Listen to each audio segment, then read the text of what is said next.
औज़ुबिल्लाहिमिनश्शैतानिर्रजीम बिस्मिल्लाहिर्रहमानिर्रहीम। अस्सलामु अलैकुम वरहमतुल्लाहि वबरकातुहू। क्या हाल है साथियों?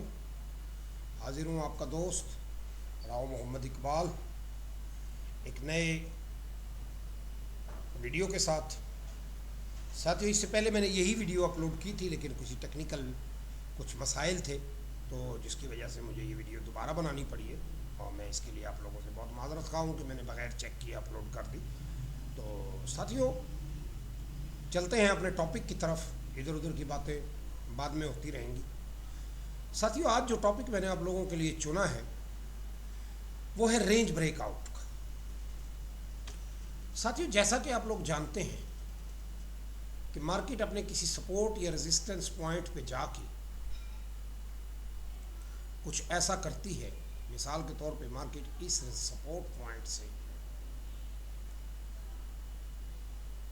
उठती है तो यूं करती है, फिर यूं करती है, फिर यूं करती है, फिर यूं करती है, फिर यूं करती है, फिर यूं करते हुए, यूं करते हुए, और फिर यूं और यूं, फिर यूं और यूं करती करती फिर वापस अपने या तो अपने रेजिस्टेंस पॉइंट तक, प्रीवियस सपोर्ट पॉइंट तक पहुंचती है, या यहाँ कहीं आके मार्केट फिर वापस हो लेती है। तो साथियों, आज जो टॉपिक मैंने आप लोगों के लिए ढूंढा है वो मैंने ढूंढा है कि ये जो पॉइंट्स बनते हैं, ये जो पॉइंट्स आपके बनते हैं, इन पॉइंट्स पे आके आप कैसे फैसला करेंगे कि मार्केट मज़ीद ऊपर जाएगी या यहाँ से वापस होगी। ये जो पॉइंट्स आपके बनते हैं, तो साथियों ये जो पॉइंट बनते हैं इन्हें कहा जाता है रेंज ऑफ द मार्केट। कि मार्केट यहाँ अपनी रेंज बना रही है, या इसे रेजिस्टेंस एंड सपोर्ट जोन भी कहा जाता है। तो ऐसे ऐसे ऐसे पॉइंट्स पे आप किस तरह से मार्केट को देखेंगे और किस तरह से आप अपना फैसला लेंगे। साथियों, इस पॉइंट पे आके मार्केट कुछ मुख्तलिफ़ किस्म के वो अपना फ्लैग्स, ट्रायंगल्स, रेक्टेंगल्स और कुछ इस तरह की मूवमेंट्स बनाती है। बाज़ औक़ात मार्केट यूं जाते जाते कुछ ऐसा करती है, बाज़ औक़ात मार्केट यूं जाते जाते कुछ ऐसा करती है, कहीं जाके मार्केट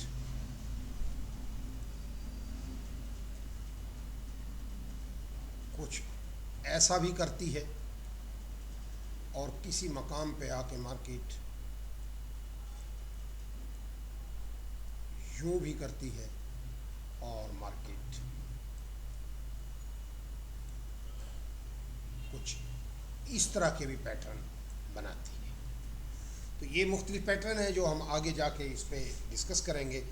अगर मैं इन सब की डिटेल्स अभी से बताना शुरू कर दूंगा तो वीडियो बहुत लंबी हो जाएगी और आप भी इस वीडियो में दिलचस्पी नहीं रहेगी।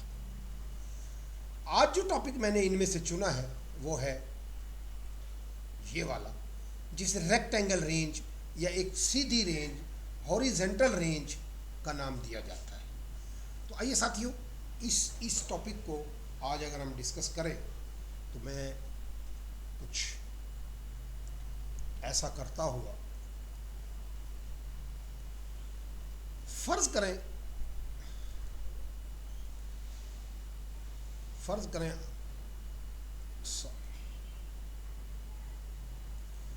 यहाँ पर मार्केट ने एक रेंज बनाई और मार्केट ने कुछ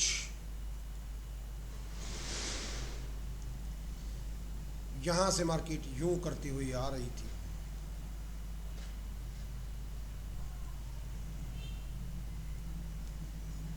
और यूं करती करती मार्केट यहाँ आके फिर मार्केट ने यूं करना शुरू कर दिया।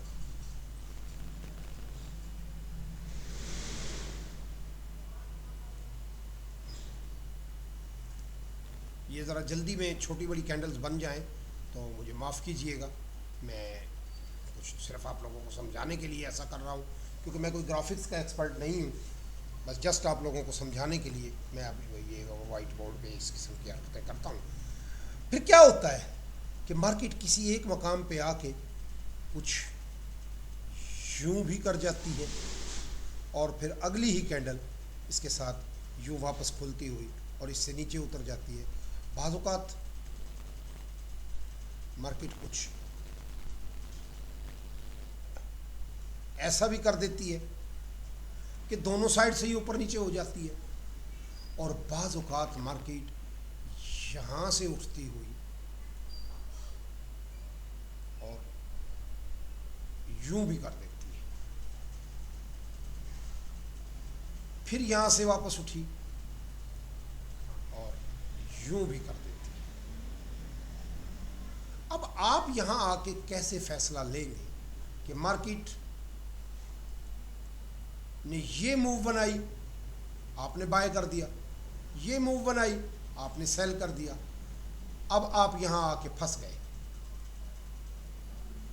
यहाँ आके अब बंदा कंफ्यूज हो जाता है कि यार मैं इसको क्लोज करूं या मैं इसको क्लोज करूं, और फिर एक वक्त ऐसा आता है कि दोनों ट्रेड फंस जाती हैं और आप बाय सेल लगाते लगाते अकाउंट को वॉश।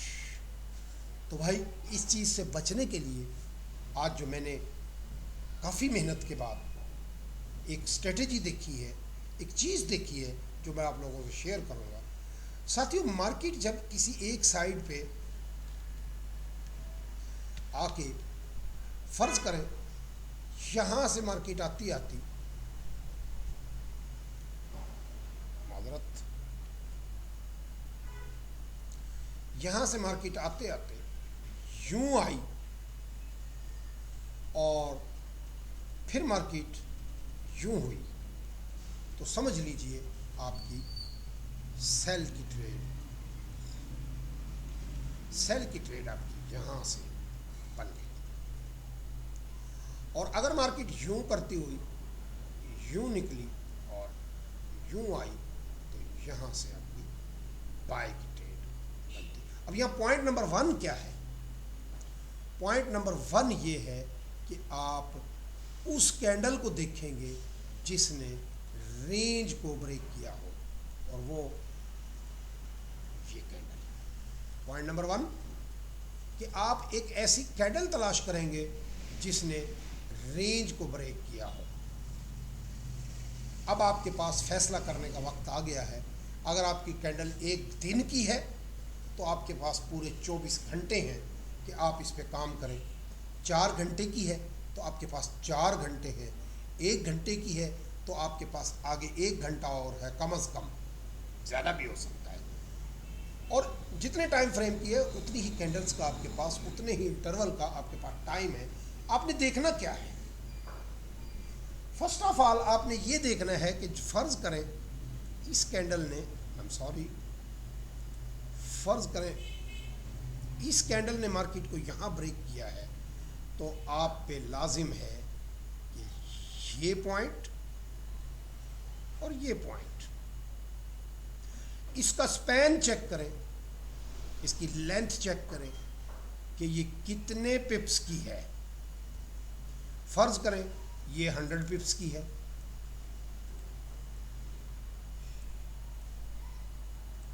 या ये 50 पिप्स की है,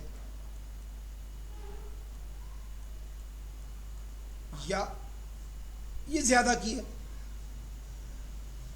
फर्ज करें ये 100 पिप्स की है, तो आप अपना वॉल्यूम देखें, अपना बैलेंस देखें अपने अकाउंट का कि क्या आप ये इतना 50 पिप्स का या 100 पिप्स का रिस्क ले सकते हैं।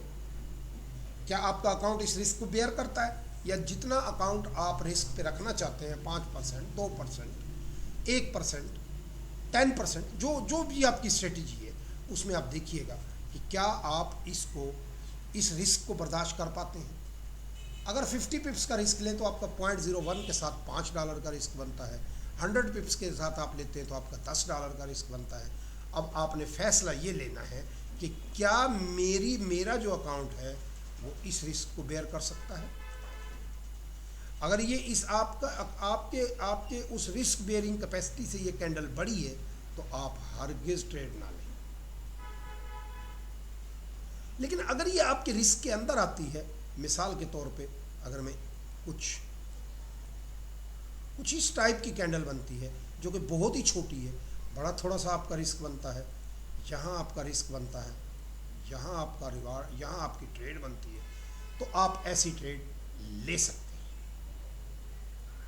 आप टाइम देखें और किसी छोटे टाइम फ्रेम में देखें, आप इतना बड़ा रिस्क हरगिज़ ना लें जो आपके अकाउंट को ख़राब करता है। क्योंकि दोस्तों ये मुमकिनात का खेल है, पॉसिबिलिटीज़ होती हैं, बाज़ औक़ात वो पॉसिबिलिटी हो जाती है, बाज़ औक़ात वो पॉसिबिलिटी नहीं होती, तो आपका बड़ा नुकसान हो सकता है।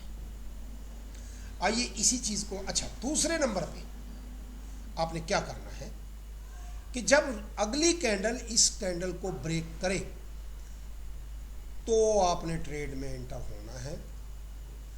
जब तक मार्केट यूं करती रहे आपने नहीं आना, हरगिज़ नहीं, हरगिज़ नहीं। और जब इस टाइप की मूवमेंट आपकी बन जाए लाइक दिस, तो यहाँ से आप अपना सेल और यहाँ से आप अपना बाय की ट्रेड लगा सकते हैं।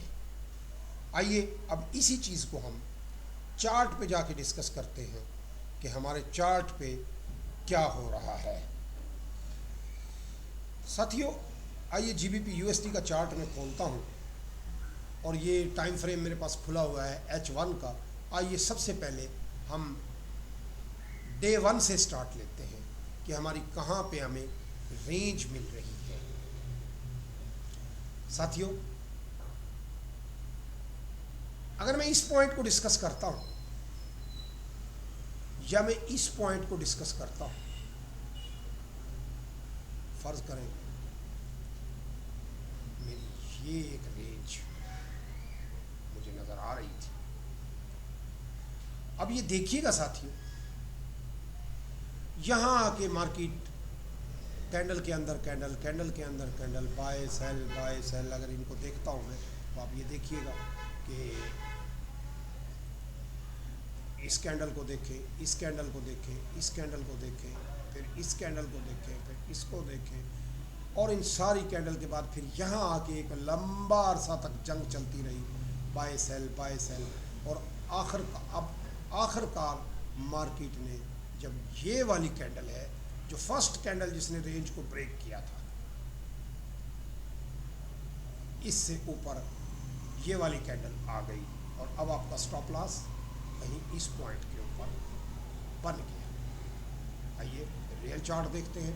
ये देखिएगा साथियों, यहाँ आके मार्केट ऊपर निकलने की कोशिश की और अल्लाह आपका भला करे, आपका जब ये पॉइंट मार्केट ने क्रॉस किया तो ये देखिएगा यहाँ आपकी बाय की ट्रेड बनी और लगभग यहाँ कहीं आपका स्टॉप लॉस बनता है।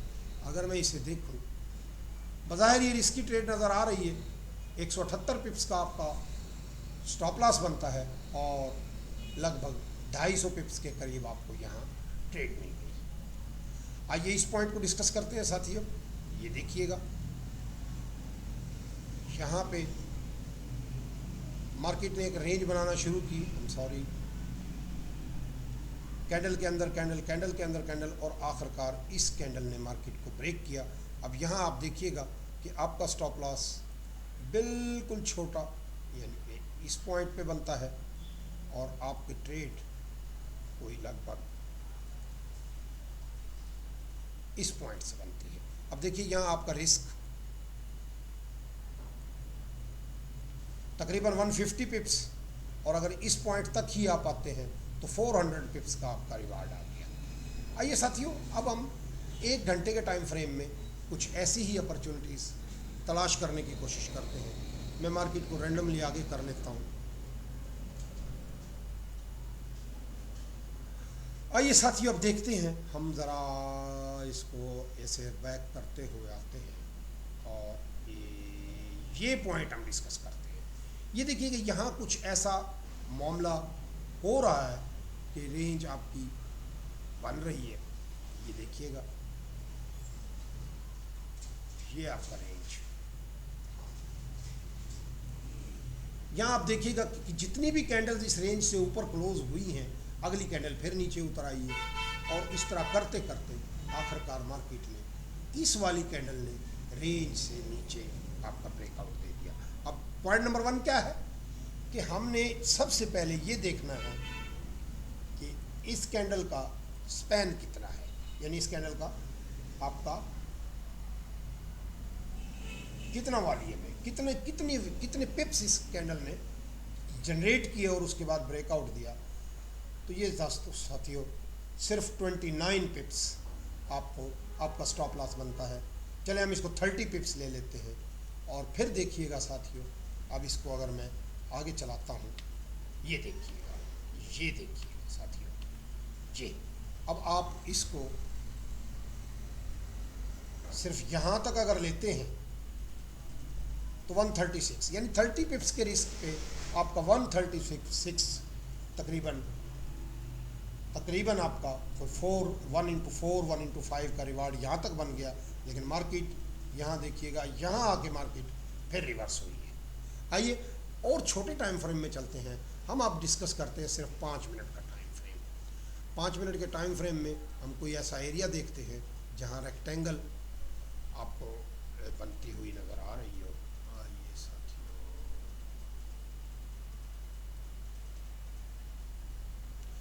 ये देखिएगा साथियों, बहुत ही ज़बरदस्त किस्म की आपको ट्रेड यहाँ पे अपॉर्चुनिटी मिल रही है। ये देखिएगा, ये आपकी ये वाली रेंज मैं डिस्कस करूँगा। इस कैंडल ने मार्केट को ब्रेक किया और आपका बहुत ही छोटा सा स्टॉप लॉस देखिए, अगर मैं 2 कैंडल का भी लेता हूँ तो 4 पिप्स का बनता है, जबकि इस एक कैंडल का 3 पिप्स का स्टॉप लॉस। 5 पिप्स से कम का स्टॉप लॉस बाद ब्रोकरों पे नहीं लगता।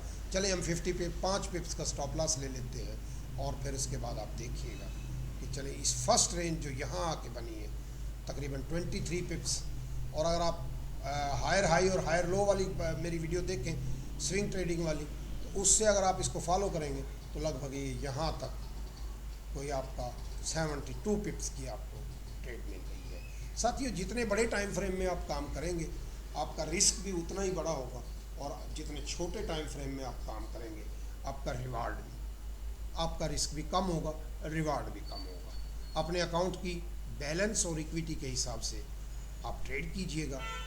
अल्लाह ताला से दुआ है कि अल्लाह ताला आप लोगों को बहुत अच्छा ट्रेडर बनाए। अगर आपको मेरी बात अच्छी लगे तो इसे लाइक कीजिए, शेयर कीजिए, मेरे चैनल की हौसला अफजाई करें, इसे सब्सक्राइब करें और दोस्तों को रेकमेंड करें। और अगर मेरी बात आपको समझ ना आए तो कमेंट सेक्शन में ज़रूर सवाल डालिए, मैं कोशिश करूँगा कि आप लोगों के सवालों का अपनी मालूमात के मुताबिक अच्छा जवाब दे सकूँ। अल्लाह ताला आपका हामी और नासिर रहे। अल्लाह हाफिज़।